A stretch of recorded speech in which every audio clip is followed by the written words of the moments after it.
Hello everyone. Last class में हमने ये चीज देखा था कि कॉन्ट्रैक्ट क्या होता है, कॉन्ट्रैक्ट के इसेंशियल्स क्या है, कॉन्ट्रैक्ट के कंडीशंस क्या है।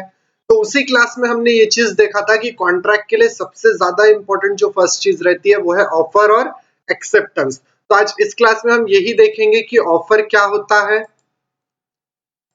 और ऑफर को एक्सेप्ट किस तरीके से किया जाता है। Meaning and definition of offer और प्रपोजल, कि ऑफर या प्रपोजल जो बोला जाता है वो एग्जैक्टली होता क्या है और वो किस तरीके से काम करता है।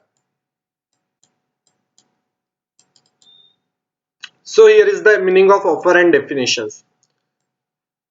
Offer and acceptance. So meaning and definition of offer, कि ऑफर या प्रपोजल जो दोनों मतलब है, ऑफर बोलो या प्रपोजल बोलो दोनों एक ही है। तो ऑफर या प्रपोजल का मतलब होता क्या है। The first step in the formation of a contract is a offer. सबसे पहली चीज जो क्रिएशन रहेंगी वो क्या रहेंगी, ऑफर। हमने लास्ट की कई क्लासेस में ये चीज पढ़ा है कि बिना ऑफर के कॉन्ट्रैक्ट फॉर्म नहीं हो सकता। So offer is a first step in creation of any contract. Offer and proposal are synonyms of a term, दोनों एक ही है। यदि कोई ऑफर बोल रहा है तो भी वो एक ही है और कोई प्रपोजल बोल रहा है तो उसका मतलब भी एक ही है। ऑफर और प्रपोजल में किसी तरीके का कोई भी फर्क नहीं है। तो उसी के बाद में the person making the proposal और the offer is called as the promissory और एन ऑफर। वो इंसान जो ऑफर दे रहा है, वो इंसान जो प्रॉमिस के लिए आपको प्रपोजल कर रहा है, उस इंसान को क्या बोला जाएगा, या तो प्रपोजरी बोला जाएगा या तो आप उसे ऑफरर बोल सकते हो। वो जो ऑफर दे रहा है, the person to whom the offer is made is called as the offeree. जिसको ऑफर दिया जा रहा है उसे ऑफरी बोला जाता है। ये हम पिछले कई क्लासेस में पढ़ चुके हैं। यदि आपने हमारे पास्ट के वीडियोस नहीं देखे हैं तो उसे याद से देखिए ताकि आप ये सारी चीजें समझ सके। अगर मैं आपको कोई ऑफर दे रहा हूं कि मुझे अपनी कार बेचनी है तो मैं ऑफरर हूं और आप कौन हो, ऑफरी, क्योंकि मैं आपको ऑफर दे रहा हूं। And the person accepting the offer is called as the promisee and the acceptor. वो इंसान जो इस प्रॉमिस को एक्सेप्ट कर लेगा उस इंसान को क्या बोला जाएगा, या तो उसे एक्सेप्टर बोला जाएगा या तो उसे प्रॉमिसी बोला जाएगा। ये नाम आपको पता रहना बहुत ज्यादा जरूरी है कि किसको क्या बोला जाता है करके। डेफिनेशन ऑफ ऑफर या प्रपोजल, इसकी डेफिनेशन देखिए क्या लिखी है। पहली डेफिनेशन क्या बोल रही है, the expression of a person willingness to become according to the term express of a party to an agreement is called as a offer or a proposal। जब एक इंसान दूसरे इंसान को अपनी विलिंगनेस एक्सप्रेस करता है कि मैं ये करना चाहता हूं, अपनी विलिंगनेस बताता है, तो ऐसे केस में according to the term of express a party to an agreement is called as an offer और प्रपोजल। जब भी मेरे माइंड का कोई थॉट यदि मैं एक्सप्रेस करता हूं कि मुझे मेरी गाड़ी बेचनी है, मुझे मेरा बाइक बेचना है, मुझे एक इंसान चाहिए जो मेरे फैक्ट्री में काम कर सके, मुझे एक वर्कर चाहिए, तो ये सारे के सारे क्या है, ये एक्सप्रेशंस है और इसी को ऑफर बोला जाता है अगर सामने वाला इसे एक्सेप्ट करना चाहे तो क्या डेफिनेशन दी गई है, the expression of a person willing to become according to the term of express a party to an agreement is called as an offer. यदि एग्रीमेंट बनाने के लिए कोई इंसान किसी इंसान को कोई ऑफर देता है तो उसे क्या बोला जाएगा, उसे आप लोग ऑफर बोल सकते हो।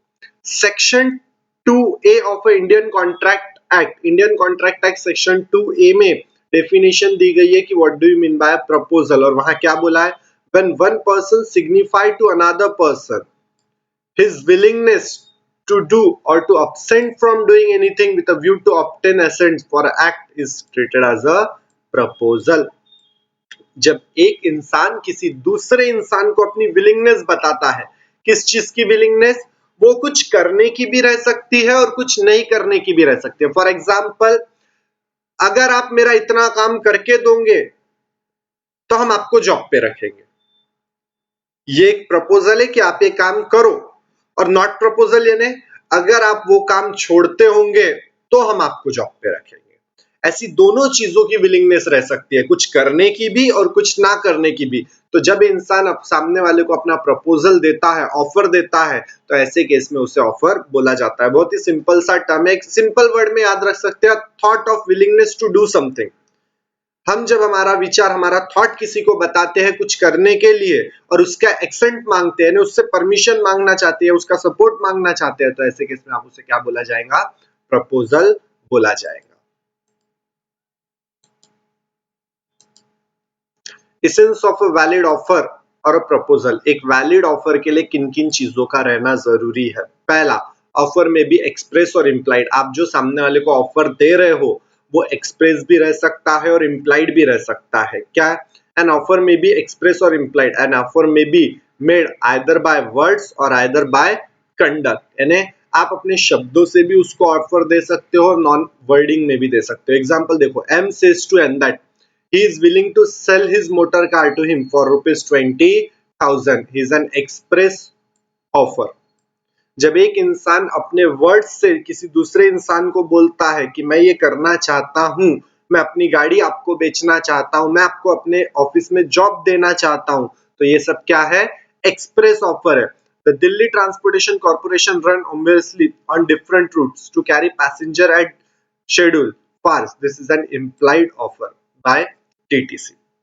डीटीसी की बस या कोई एसटी महामंडल की बस या कोई दूसरी बसेस या कोई टैक्सी फेयर वाला वो जब मार्केट में घूम रहा है तो वो हर किसी से पूछता नहीं है ना कि आप हमारे साथ चलोगे क्या, आप हमारे साथ चलोगे क्या। वो बिना बोले हमें ऑफर दे रहा है कि यदि आपको कहीं और जगह जाना है तो हम आपको वहां पे कैरी करवा सकते हैं और उसके चार्जेस आपको देना पड़ेगा। इन शॉर्ट याद रखिए, एक ऑफर वो है जो वर्ड्स के थ्रू हो रहा है, जो बोलकर किया जा रहा है। जो बोलकर किया जाता है वो कौन सा ऑफर है? वो एक्सप्रेस ऑफर है। और जो बिना एक्सप्लेनेशन के, बिना किसी वर्ड्स के किया जाता है उसे क्या बोला जाता है? इम्प्लाइड ऑफर बोला जाता है। तो दोनों में से किसी भी तरीके का ऑफर सामने वाले को दिया जा सकता है। Offer must be accepted for creation of a legal relationship। मैंने आपको इसके पहले भी कई क्लासेस में ये चीज बताया है कि जब दो फ्रेंड्स के बीच में एग्रीमेंट होता है, डिनर का, लंच का, वॉक का, मॉर्निंग जॉगिंग का, तो ये सारी चीजें आप लोग एग्रीमेंट नहीं बोल सकते। आप ये सारी चीजों को कॉन्ट्रैक्ट नहीं बोल सकते। सिर्फ उन्हीं चीजों को कॉन्ट्रैक्ट बोला जा सकता है जो लीगली बाइंडेड है, जो लीगली इन्फोर्सेबल है। हमने कई बार कई वीडियोस में देखा है पास्ट के। सो offer must be capable of creating legal relation. तो जो आप ऑफर दे रहे हो सामने वाले को, उस ऑफर में इतनी कैपेबिलिटी रहनी चाहिए कि वो लीगल रिलेशन क्रिएट कर सके। फॉर एग्जाम्पल, अगर हम किसी इंसान को हमारी कोई एसेट बेचने की बात कर रहे हैं तो वो लीगल रिलेशन क्रिएट करेगा।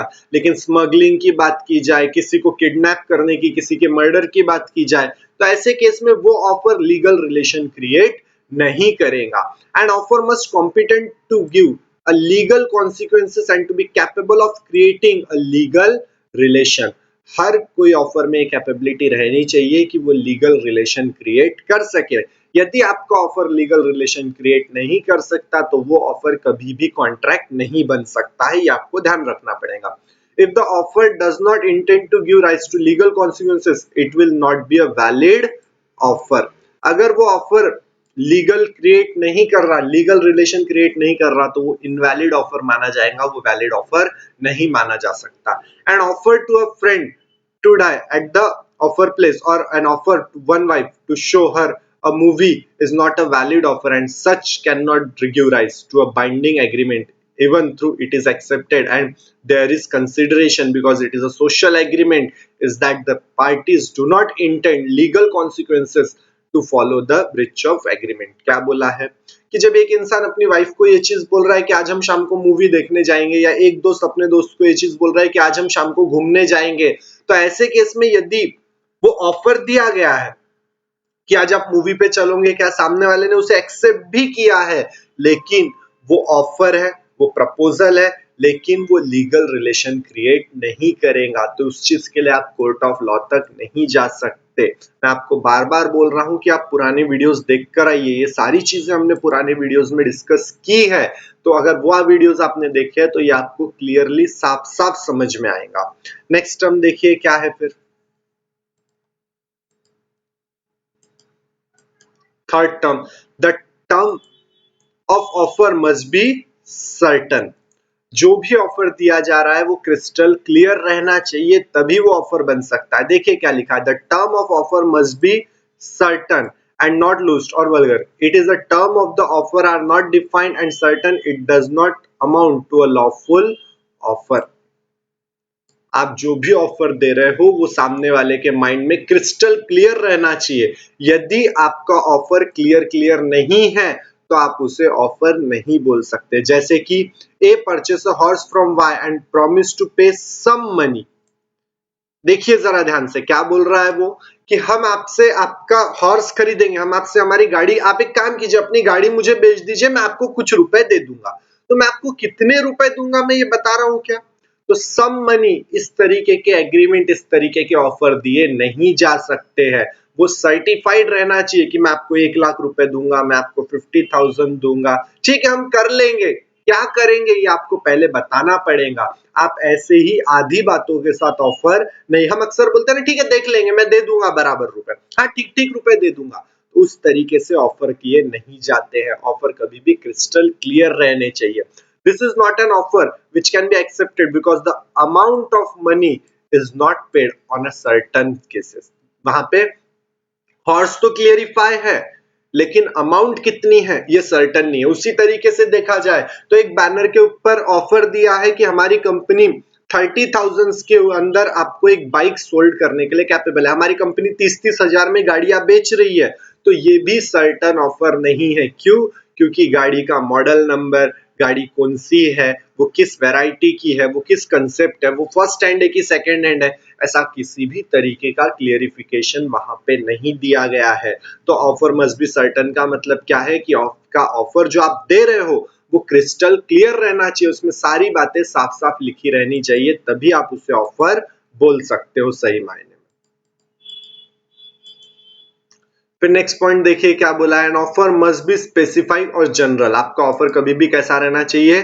स्पेसिफाइड रहना चाहिए या तो जनरल रहना चाहिए। स्पेसिफिक या जनरल का मतलब क्या होता है? An offer is said to be specific when it is made to definite person or a person. Such offer can be accepted only by the person to whom it is made. जब मैं आपको ही offer कर रहा हूं, सिर्फ आपको, तो वो स्पेसिफिक ऑफर है, आपके अलावा कोई दूसरा इंसान उसे एक्सेप्ट नहीं कर सकता क्योंकि वो चीज दूसरे के लिए नहीं है। जैसे कि अगर आप अपने किसी एक फ्रेंड को ये चीज पूछ रहे हो कि आज शाम को डिनर के लिए चलते हैं क्या, तो वो ऑफर सिर्फ उसी फ्रेंड के लिए, आपका कोई दूसरा फ्रेंड नहीं बोल सकता कि ठीक है वो नहीं चल रहा है मैं चलने को तैयार हूं, क्योंकि वो ऑफर आपने सिर्फ एक स्पेसिफिक इंसान को दिया है। तो वो स्पेसिफिक ऑफर है। लेकिन जब वही ऑफर जनरली दिया जाता है, is made to the public at a large, it is treated as a general offer accepted and by any person who fulfil the specific condition.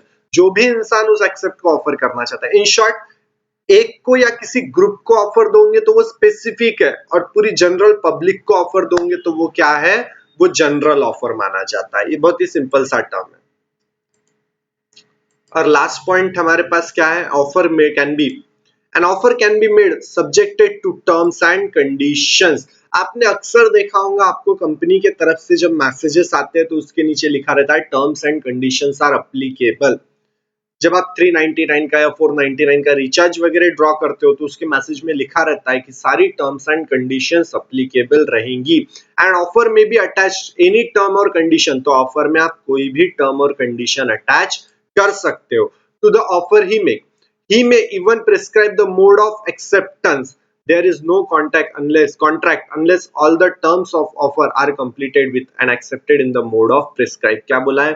जब तक के सारी की सारी टर्म्स एंड कंडीशन फुलफिल नहीं होती उसे कॉन्ट्रैक्ट बनाया नहीं जा सकता। ऑफर अगर आप टर्म एंड कंडीशन के साथ देते हो तो उसे टर्म एंड कंडीशन के साथ ही एक्सेप्ट करना जरूरी है। जरा शॉर्ट में देखिए अभी तक के हमने क्या पढ़ा है। तो सबसे पहली चीज तो ऑफर होता क्या है? तो जब भी एक इंसान किसी दूसरे इंसान को प्रपोजल देता है अपना एक काम करने के लिए तो आप उसे ऑफर बोल सकते हो। फिर ऑफर की डेफिनेशन में क्या है? एक्सप्रेसनेस और विलिंगनेस टू डू समथिंग। हमारा किसी भी काम करने या न करने के लिए जब हम किसी को ऑफर देते हैं और उसके लिए कंसीडरेशन रखते हैं तो वो ऑफर है।